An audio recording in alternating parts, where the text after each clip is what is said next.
السلام عليكم ورحمة الله وبركاته.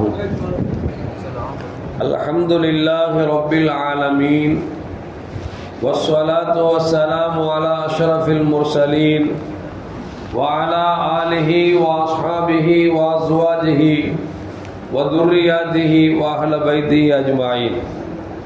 சங்கைக்கும் மென்மைக்கும் உரிய பெரியோர்களே, சகோதரர்களே, எல்லாம் அல்லாஹு ஜல்ல ஜலாலு நாம் செய்யக்கூடிய எல்லா நற்காரியங்களையும் முகஸ்துதியின்றி இஹ்லாஸான முறையில் இறைவனுக்காக மட்டுமே செய்யப்பட்ட நல்வணக்கங்களில் நம் வணக்கங்களை அல்லாஹ் அங்கீகரித்துக் கொள்வானாக. நாம் செய்யக்கூடிய வியாபாரங்களிலும் தொழில்துறைகளிலும் நஷ்டமில்லாத ஹலாலான முறையில் நிரம்ப லாபத்தை பெற்று அந்த லாபகரமான வாழ்க்கை கொண்டு தம் தேவைகளையும் தேவையுடையவர்களின் தேவைகளை நிறைவேற்றக்கூடிய நல்ல பொருளாதாரத்தையும் உள்ள விசாலத்தையும் அல்லாஹ் நம் அனைவருக்கும் தந்தல்வானாக. கஞ்சத்தனம் என்கிற தீய பண்பை விட்டு அல்லாஹ் நம்மை பாதுகாத்துக் கொள்வானாக. நம் கரங்களை என்றென்றும் கொடுக்கும் கரங்களாக ஆக்கி அல்வானாக. யாசிக்கும் கரத்தை விட்டு அல்லாஹ் நம்மை பாதுகாத்துக் கொள்வானாக. நம்மை இந்த உலகத்தில் வாழ வைக்கும் காலம் எல்லாம் நோய் நொடி இன்றி உள்ள ஆரோக்கியத்தோடு அல்லாஹ் நம்மை வாழச் செய்வானாக. அந்த ஆரோக்கியமான வாழ்க்கை கொண்டு அல்லாஹ் ரசூலில் இருக்கக்கூடிய அனைத்து நல்ல குணங்களையும் புரியக்கூடிய நல்ல முத்தகின்களின் கூட்டத்தில் அல்லாஹ் நம்மை ஆக்கி அல்வானாக. திடீர் மரணங்களை விட்டும் தீய மரணங்களை விட்டும் நம்மையும் நம் குடும்பத்தையும் நம் சமூகத்தையும் அல்லாஹ் முழுமையான முறையில் பாதுகாத்துக் கொள்வானாக. மருத்துவமனையின் செலவினங்களை விட்டும் வேதனைகளை விட்டும் அல்லாஹ் நம்மை காத்தல்வானாக.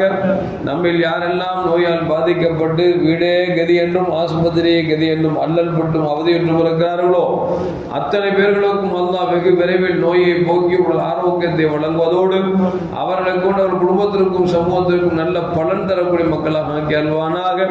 நாம் இந்த உலகத்தில் வாழ்ந்து மறைகிற நேரத்தில் லா இலாஹ இல்லல்லாஹ் முஹம்மதுர் ரசூலுல்லாஹ் என்ற கலிமாவை மொழிந்து ஜன்னத்துல் ஃபிர்தௌஸை கண்ணால் கண்டு அகமகிழ்ந்து சிரித்தவனுமா மரணிக்கக்கூடிய நல்பாக்கியம் பெற்ற மக்களில் அல்லாஹ் நம்மை ஆக்கி அல்வானாக. மரணித்தும் மரணிக்காத இறைநேசரின் கூட்டத்தில் அல்லாஹ் நம்மை ஆக்கி அல்வானாக. நாளை மறுமையிலே கண்மணி முஹம்மது ரசூலுல்லாஹி ஸல்லல்லாஹு அலைஹி வஸல்லம் அவர்களின் திரு கரங்களால் ஹவுதுல் கௌசர் என்கிற தடாகத்தின் நீர் வருகி அன்னாரின் ஷஃபாத்தை பெற்று அன்னாரின் கரம் பிடித்து ஜன்னத்துல் ஃபிர்தௌஸ் என்ற உயர்ந்த சொர்க்கத்தில் அவர்களோடு அல்லாஹ் நம்மை சங்கமிக்க செய்வானாக. எல்லாவற்றுக்கும் மேலாக இறை அன்பை பெற்று இறைவனை பார்த்து பரவசமடையக்கூடிய அனுலிக்காவையும் ரிதாவையும் பெற்ற மக்களில் அல்லாஹ் நம்மை ஆக்கி அல்வானாக.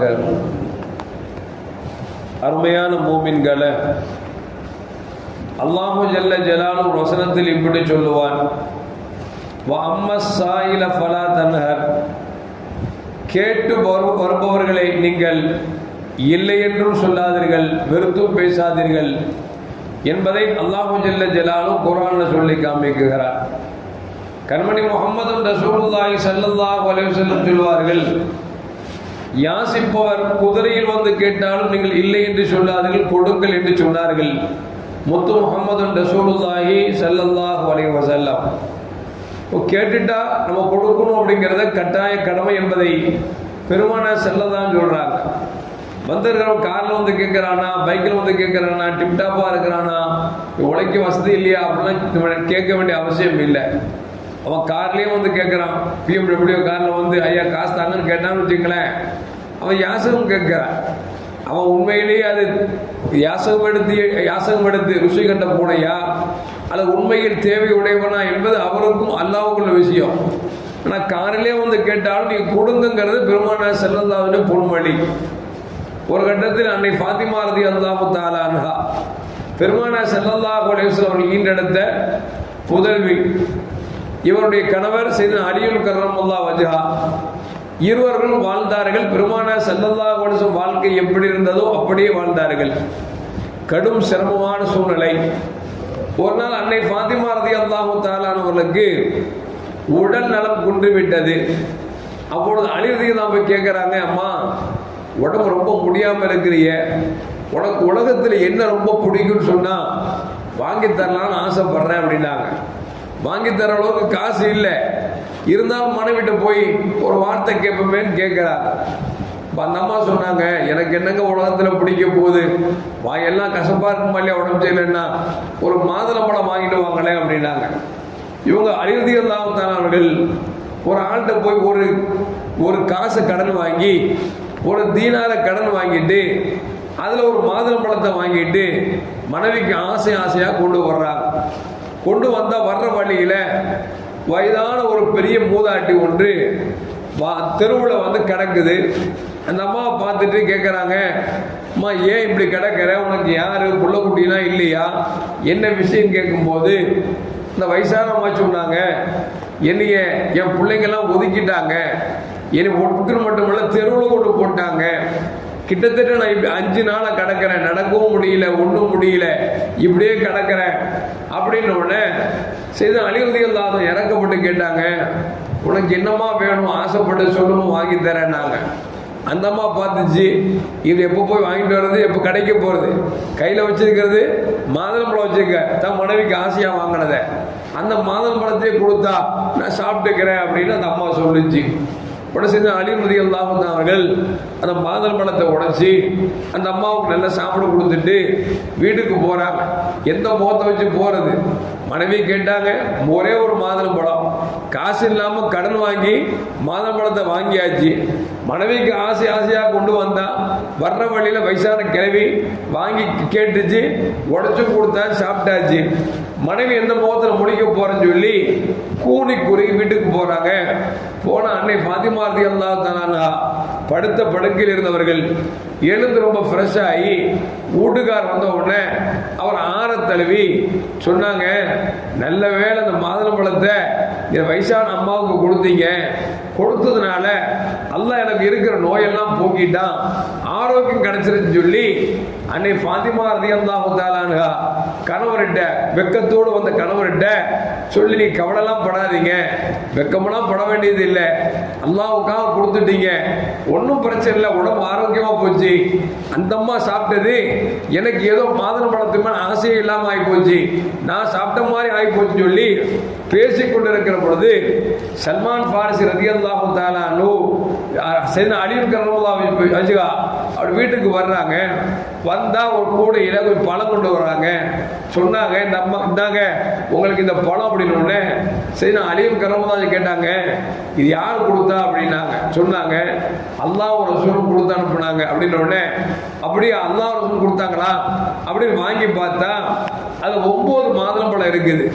அலிதான் சொன்னாங்களாம், இது எனக்கு உள்ளது இல்லையே, ஏன்னா அல்லாஹ் குர்ஆன்ல சொல்றான், மன்ஜா பில் ஹசனதி ஃபலஹு அஷ்ரு அம்சாலிஹா, ஒன்றை கொடுத்தா 10 தருமன்னு சொல்றானே, ஆனா இங்க 9 தான் இருக்குது, அப்போ எனக்கு உள்ளது இல்லை, யார் வேறு யாருக்கு உள்ளதோ அப்படின்னு சொல்லிட்டு திருப்பி கொடுத்த உடனே சிரித்து கொண்டே சல்மான் ஃபாரிஸ் ரலியல்லாஹு அவர்கள் ஒளித்து வைத்த மாதுளம்பழத்தை எடுத்து கொடுத்துட்டு சொன்னாங்க, ஸல்லல்லாஹு அலைஹி வஸல்லம் இந்த மாதிரி 10 பழம் கொடுத்தாங்க, ஒரு பழத்தை எடுத்து ஒளிச்சு வச்சுட்டு உங்களை சோதிக்கலான்னு பார்த்தேன், ஆனால் நீங்கள் ரொம்ப ஸ்ட்ராங்காக இருக்கீங்க, என்ன அப்படின்னா ஒன்றை கொடுத்தா 10 கிடைக்கும் நீங்கள் நம்பிக்கையில் நீங்கள் திருப்பி கொடுத்தீங்க, அதனால ஒன்றையும் கொடுத்துட்றேன், இது உங்களுக்கு உள்ளதா அப்படின்னு உடனே அதை வாங்கி மனமகிழ்ச்சியோடு உண்டான வரலாற்று செய்தி.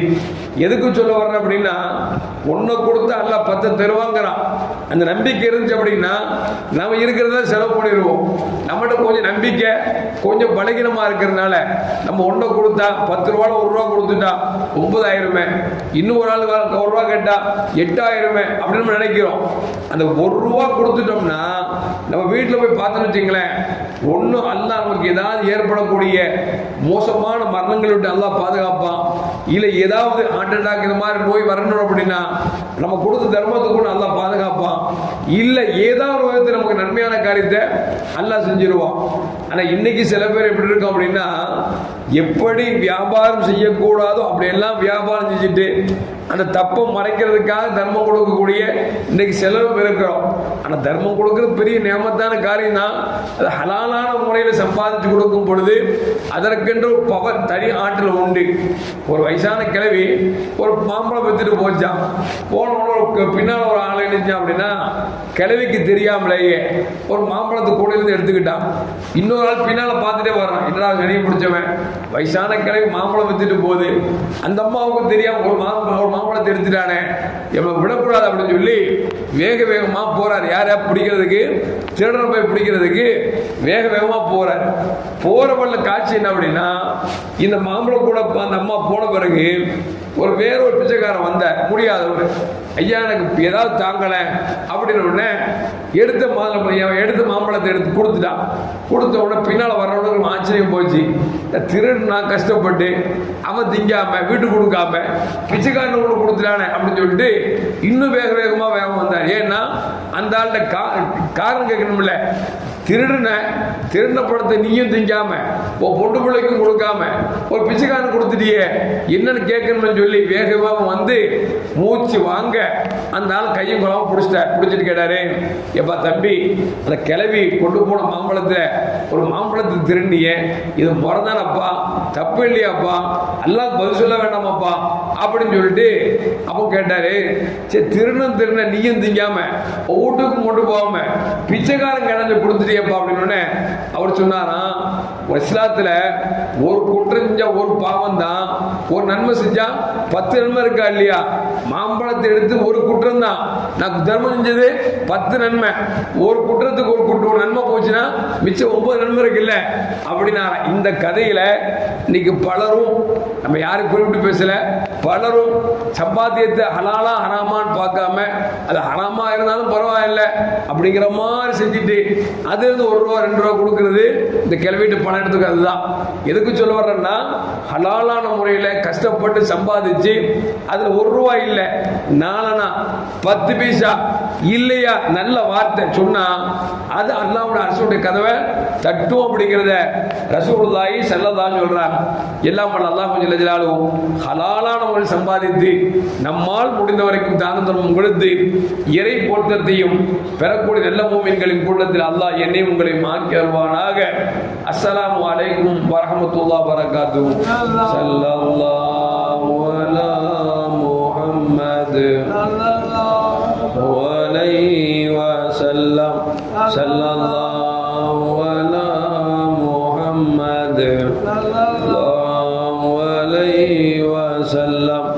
ஸல்லல்லாஹு அலா முஹம்மது யா ரப்பி ஸல்லி அலைஹி வஸல்லிம்.